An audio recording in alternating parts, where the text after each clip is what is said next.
Então, como é que fazem aqueles que são homens inteiros, aqueles que são homens de ação? Quando o sentimento de vingança, suponhamos, se apodera dele, nada mais resta em seu espírito a não ser este sentimento.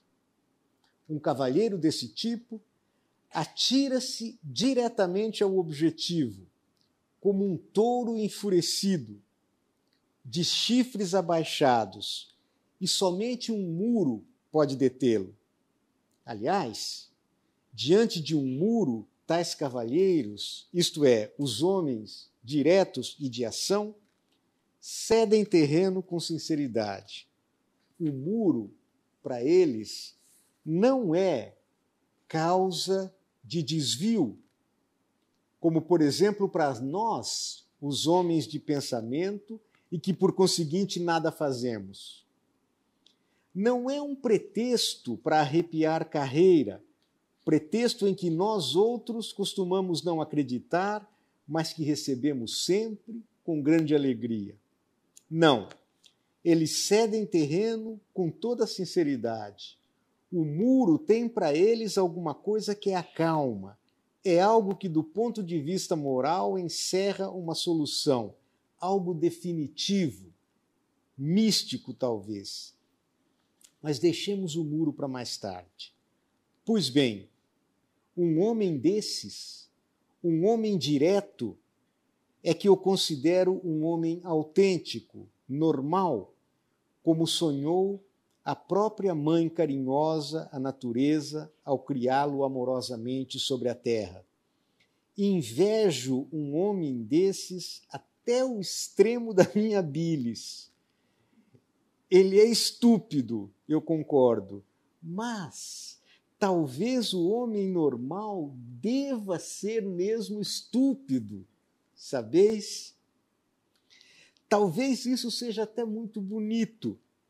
Estou tanto mais convencido dessa suspeita, por assim dizer, que se tomarmos, por exemplo, a antítese do homem normal, isto é, o homem da consciência hipertrofiada, o homem saído naturalmente não do seio da natureza, mas de uma retorta, já é quase misticismo, senhores, mas eu suspeito isso também. O que se verifica, então, é que este homem da retorta, quer dizer, do alambique, né, a tal ponto chega a ceder terreno para a sua antítese que a si mesmo se considera, com toda a sua consciência hipertrofiada, um camundongo e não um homem. Talvez seja um camundongo de consciência hipertrofiada, mas é sempre um camundongo. Ora, trata-se de um homem e, por conseguinte, tudo mais também. E o mais importante é que ele mesmo se considera a si mesmo um camundongo. Ninguém lhe pede isto. E este é um ponto importante.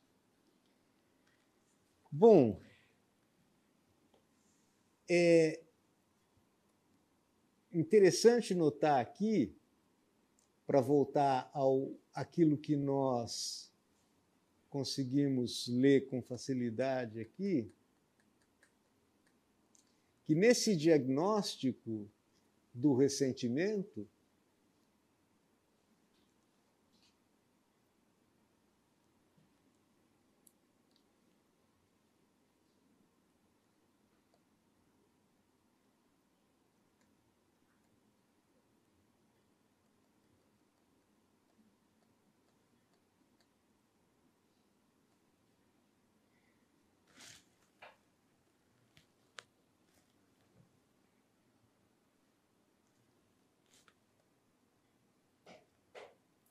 nós temos a ideia da consciência como enfermidade e dos homens de ação. Os homens de ação são precisamente aqueles que são os assim chamados homens normais, o que são frutos da natureza e não destilados num alambique.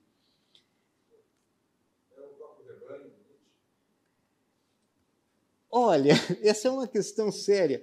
Tudo aqui é rebanho. Porque esses homens da natureza, os homens de ação, aqueles para quem um muro é um muro, quer dizer, aqueles que partem para a ação como um touro em carreira desabalada e que o touro, quando chega diante do muro, ele para. Né? Também é o homem do rebanho. É muito interessante essa psicologia aqui.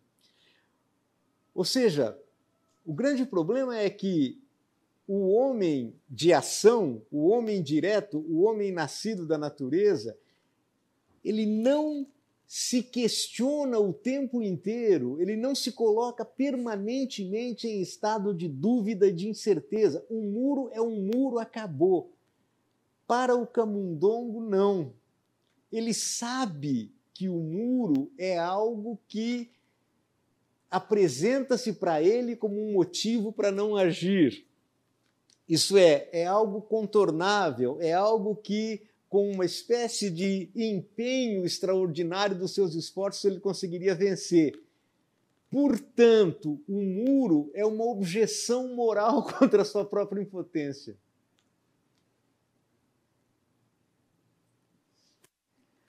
É impressionante isso, né? Como isso tem absolutamente tudo a ver com Nietzsche. Para que alguém possa realmente ser um homem de ação no sentido pleno, é preciso que ele não tenha uma consciência muito clara e evidente. Se ele tiver uma consciência hipertrofiada e, portanto, perguntar-se sobre as causas, razões, fundamentos e consequências da sua ação, a consequência imediata é que ele deixa de agir. E tudo aquilo que poderia aparecer para qualquer outro homem como um obstáculo intransponível, aparece para ele como uma espécie de desculpa, objeção, pretexto encobridor da sua própria impotência. O que significa dizer que qualquer tipo de obstáculo que se apresenta para ele intensifica o autoenvenenamento que ele próprio destila no interior de si. Você pode tomar qualquer exemplo. Né? Eu não vou responder a esta ofensa porque eu sou superior ao meu próprio ofensor. Mas superior por quê? Mas por quê? E por quê? E por quê? E você vai chegar sempre à condição de que você é um covarde que não reagiu porque não podia reagir, mas que isso não desculpa você não ter reagido, porque você, em última instância, poderia fazer, aliás, deveria, e porque não fez, é um camundongo, um rato e não um homem. Isto é, alguém que não nasce do útero de uma mulher, mas de uma retorta, de um alambique. Nasce de onde? É um homem que nasce inteiramente das sofisticações da consciência. É um processo inverso, né, professor? Em vez de pensar e repensar para agir de forma eficiente, não, ele repensa para justamente ter uma justificativa. Isso, para não agir. Mas esta condição, ao contrário de tranquilizá-lo, aumenta o seu infortúnio. E por isso ele precisa sofrer cada vez mais. E esse sofrer cada vez mais é a volúpia da autoculpabilização. É incrível, né? A psicologia do ressentimento, sobretudo na sua versão cética, e essas passagens de Dostoiévski são absolutamente coincidentes.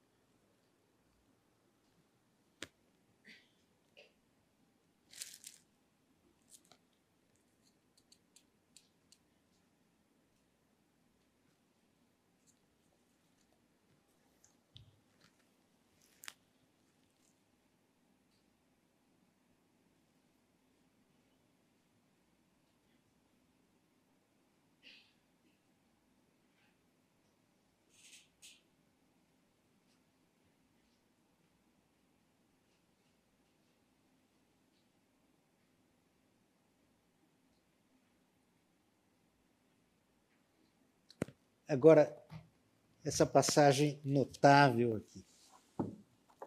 Estou cotejando com um outro texto.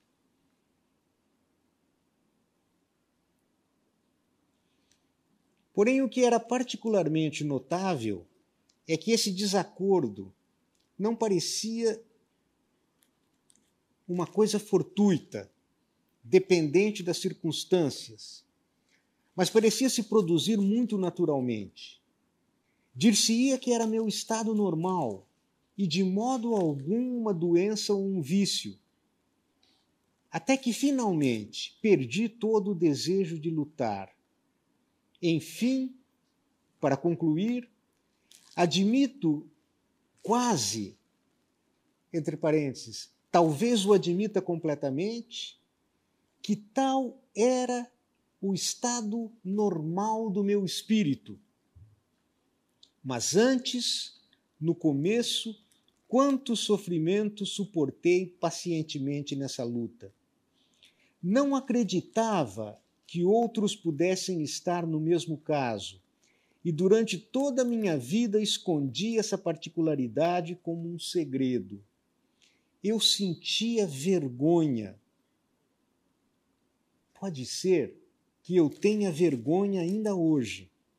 Isto ia tão longe que me acontecia gozar uma espécie de prazer secreto, vil, anormal, ao entrar no meu buraco, por uma destas noites pesterburguesas, frias e sujas, e repetindo-me que tinha cometido uma vilania nesse dia e que era impossível reaparecer lá em cima.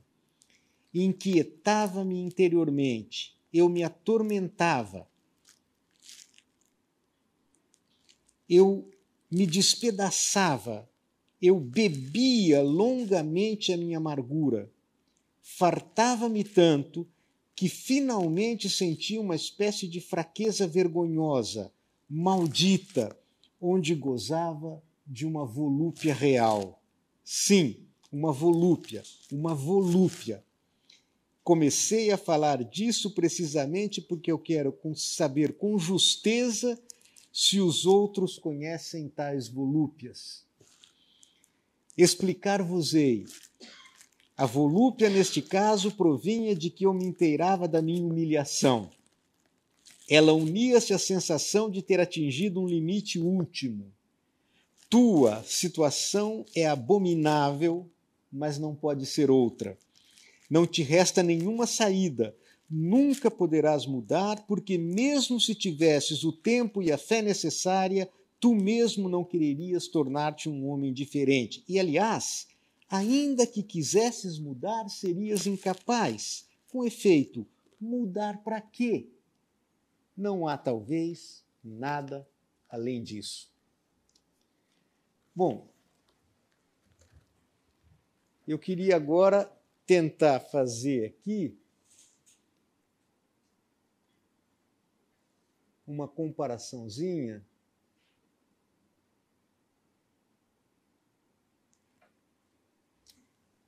desta lascívia de que falava Nietzsche, dessa autotortura de que falava Nietzsche, deste autossuplício cruel, desta forma, portanto, que encontra a alma sofredora de entorpecer o seu próprio sofrimento em convulsões de uma felicidade desconhecida. Vejam quantas vezes, em uma única frase, Dostoiévski fala em volúpia. Inquietava-me interiormente, eu me atormentava, despedaçava-me, bebia longamente a minha amargura, fartava-me tanto que sentia uma espécie de fraqueza maldita, vergonhosa, onde gozava uma volúpia real. Sim, uma volúpia. De novo, volúpia, ponto de exclamação. Esse é o prazer do cilício. Esse é o prazer do autoflagelo.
Continuo.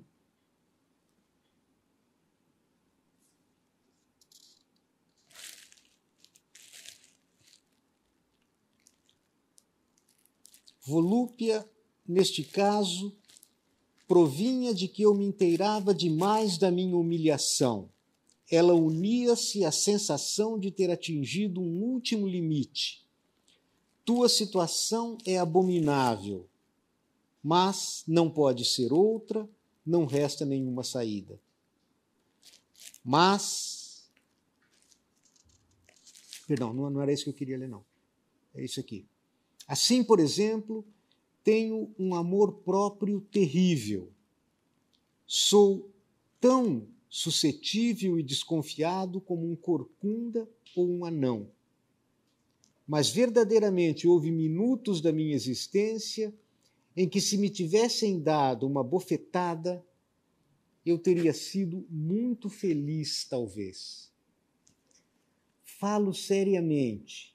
Teria podido certamente encontrar aí algum prazer. O prazer do desespero, evidentemente.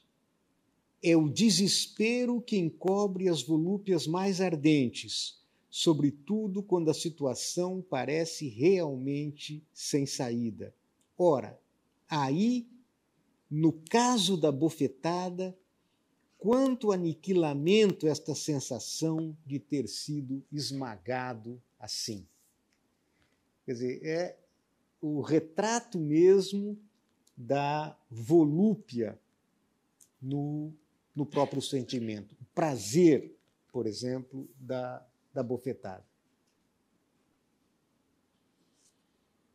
Agora, no que concerne propriamente a questão da vingança.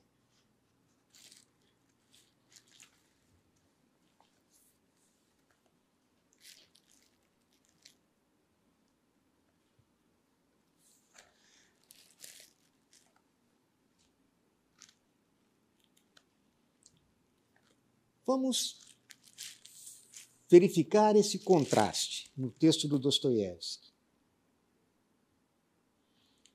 Mas vejamos agora não o homem de ação, mas o ratinho.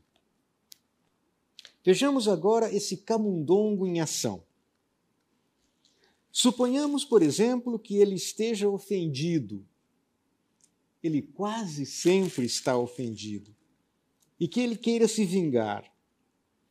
Acumula-se nele provavelmente mais rancor do que, e o texto está em francês no original, no homem da natureza e da verdade.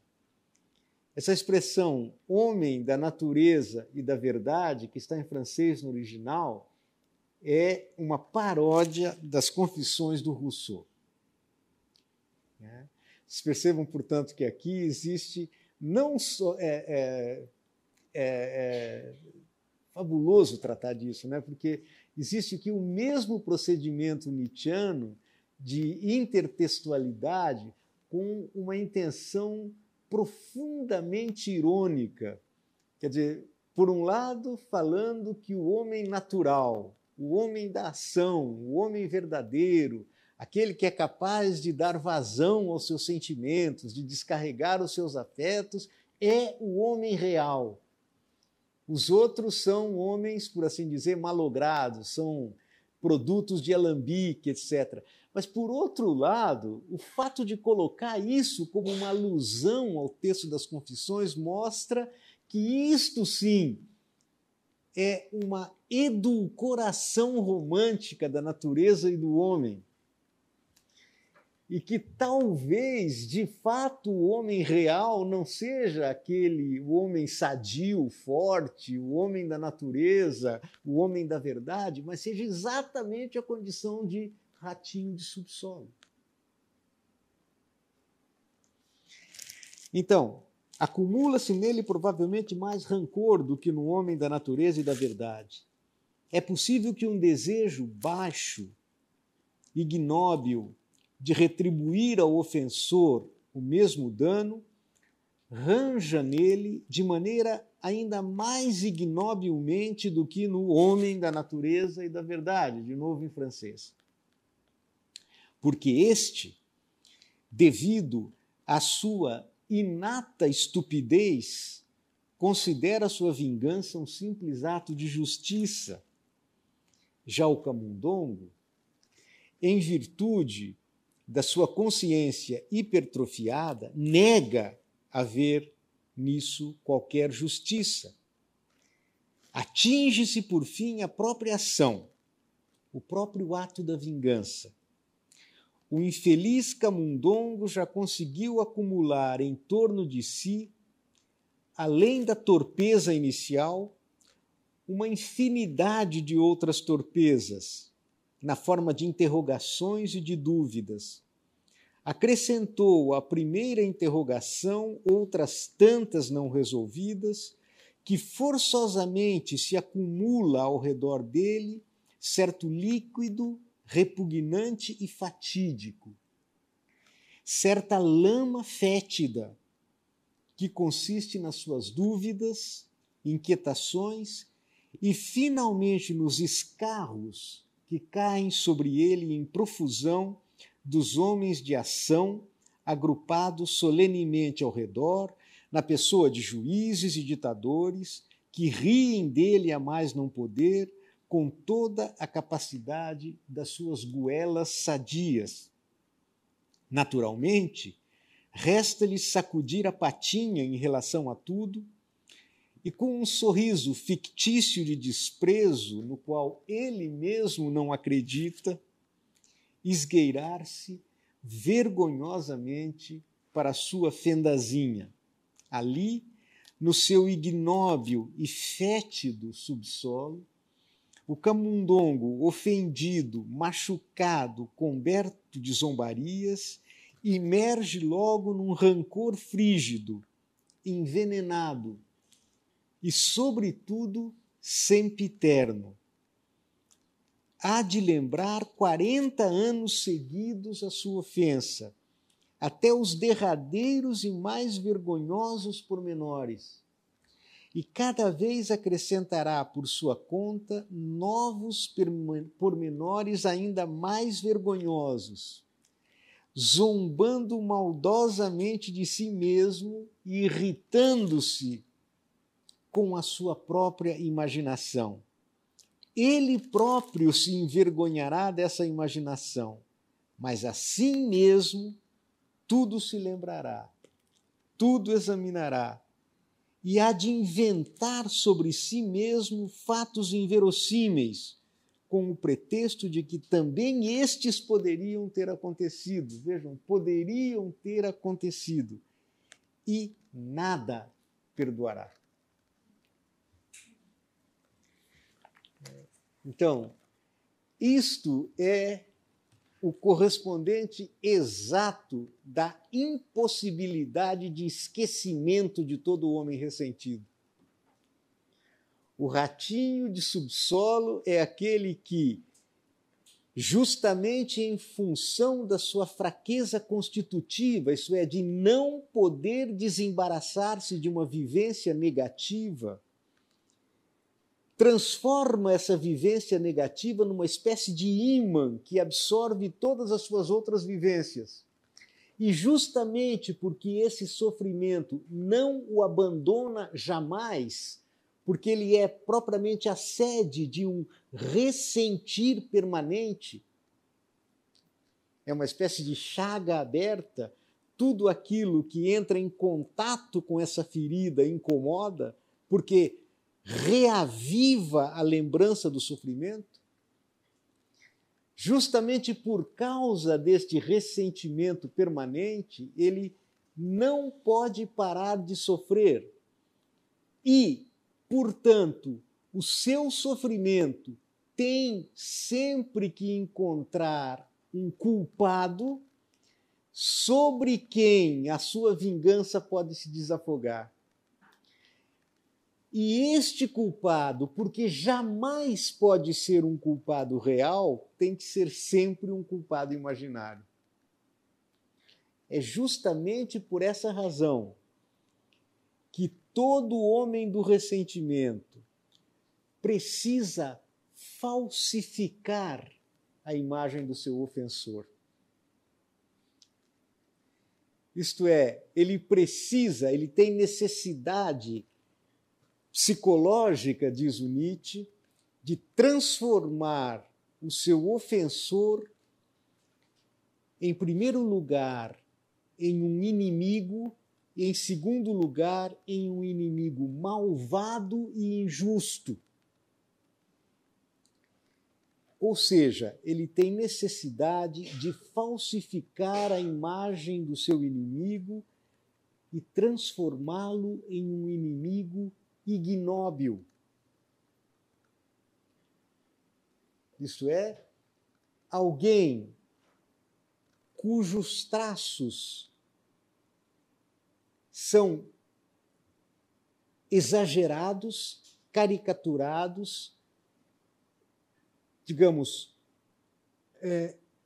acentuados sempre em termos de transformar aquele a quem o homem de subsolo odeia em uma espécie de demônio, em alguém que é, digamos, o causador de um sofrimento atroz e de uma injustiça insuportável. Ou seja, significa dizer que, para que este ódio represado sob a forma de desejo de vingança possa se exercer imaginariamente, a condição disso é falsificar a tal ponto a imagem do outro que ele se torne, digamos assim, o receptáculo ideal desse ódio. É isso que quer dizer, por exemplo, essa passagem aqui.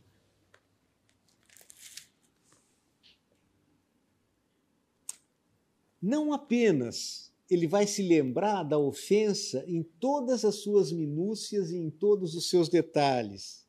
Não somente ele vai examinar todos os ingredientes da ofensa, tal como isso de fato aconteceu, mas ele vai inventar outros.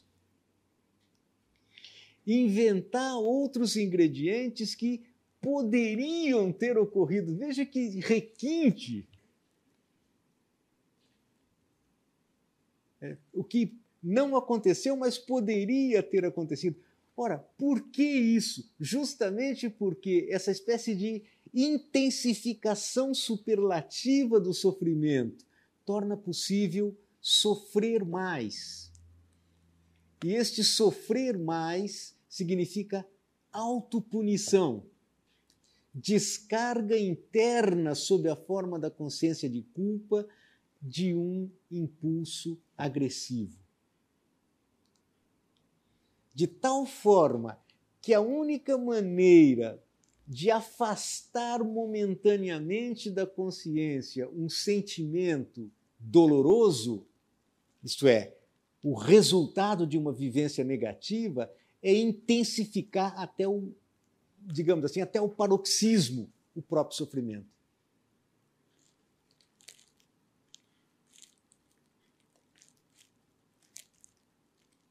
E vejam bem, ele próprio se envergonhará disso.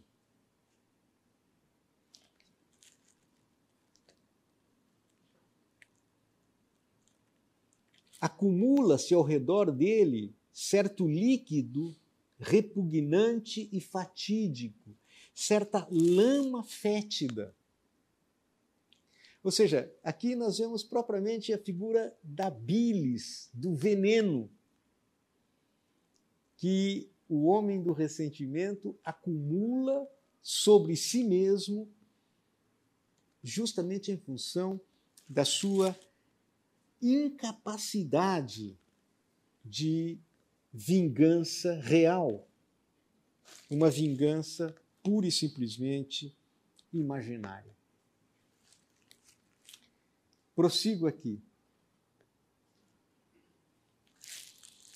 Possivelmente começará a vingar-se, mas a vingar-se de certo modo interrompido, com 1000 salhas, por trás do fogão, incógnito, não acreditando direito no êxito da vingança, sabendo de antemão que todas essas tentativas de vingança vão fazê-lo sofrer 100 vezes mais do que é o objeto de sua vingança.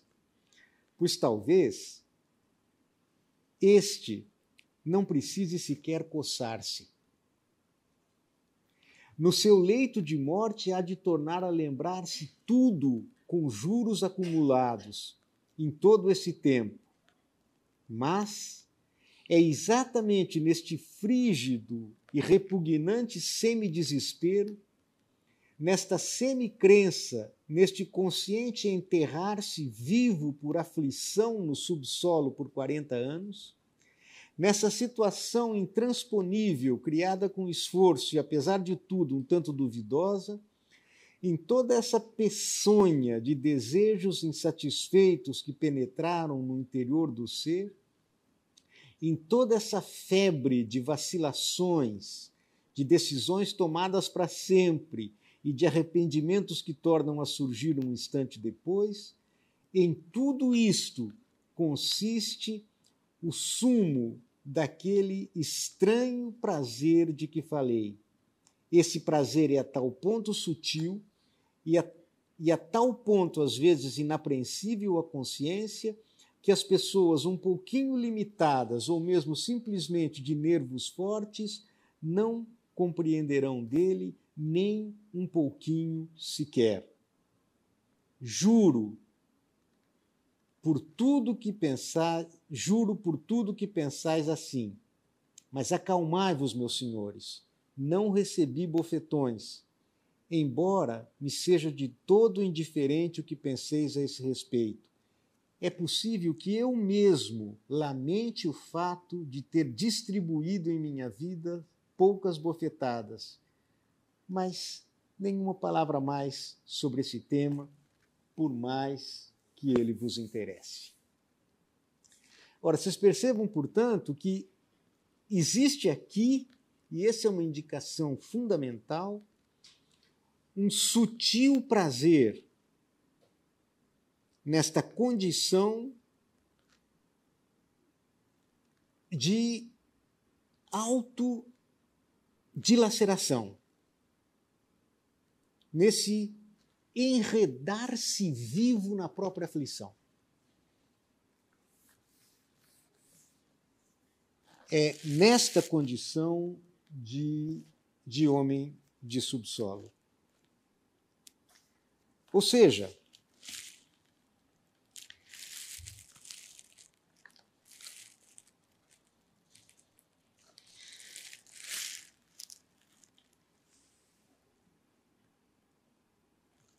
para finalizar,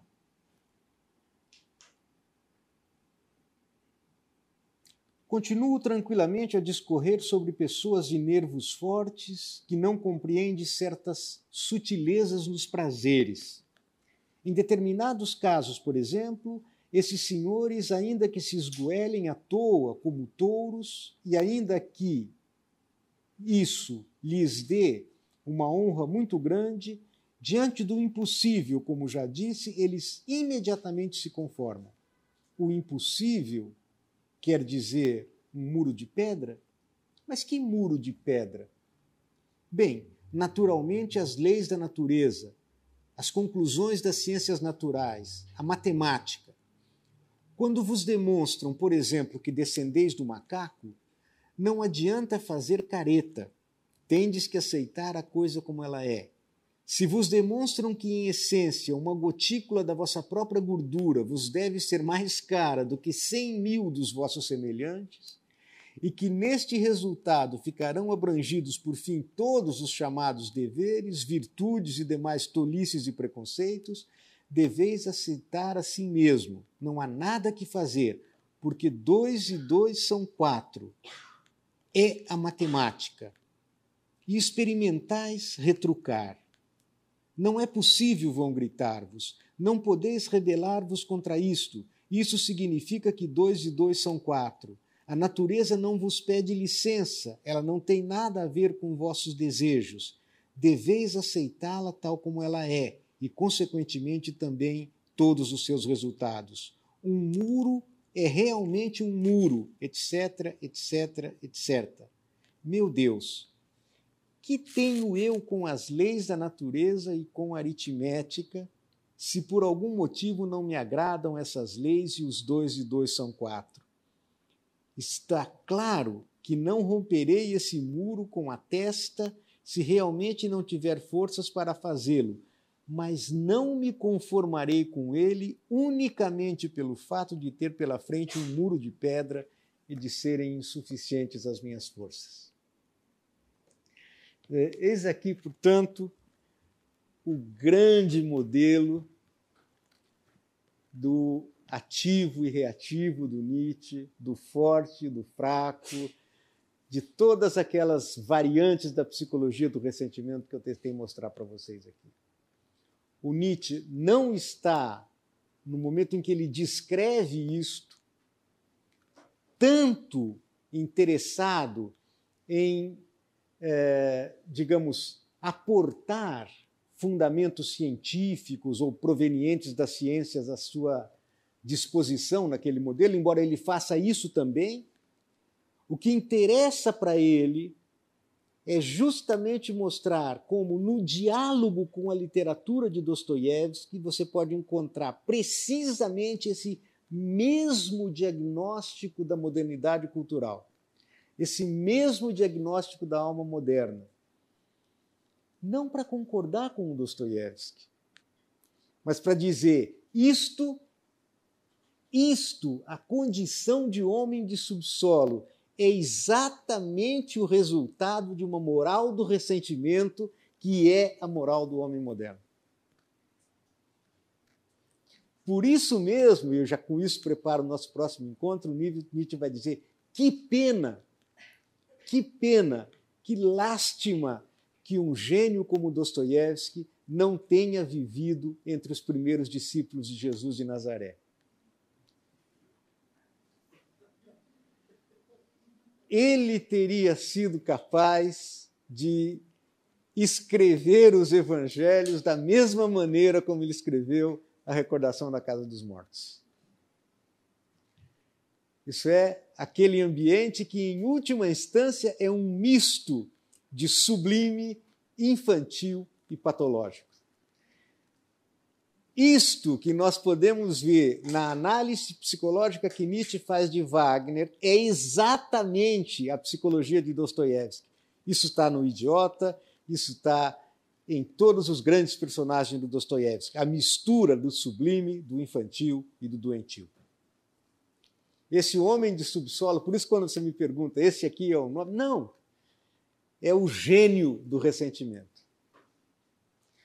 Ou seja, é, portanto, lá do território da doença é que nascem as florações mais sublimes da nossa cultura, exatamente como é do pântano que nasce a orquídea. É preciso saber, é preciso ter um bom olho diagnóstico para perceber que, mesmo na doença mais extrema, existe agonia, mas também o êxtase. Existe o lado profundamente sombrio, mas também um lado luminoso. Basta pensar na figura do príncipe Mishkin, do Idiota, que nós vamos ver aqui. Bom, gente, muito obrigado. Boa noite. Desculpem aí as condições técnicas.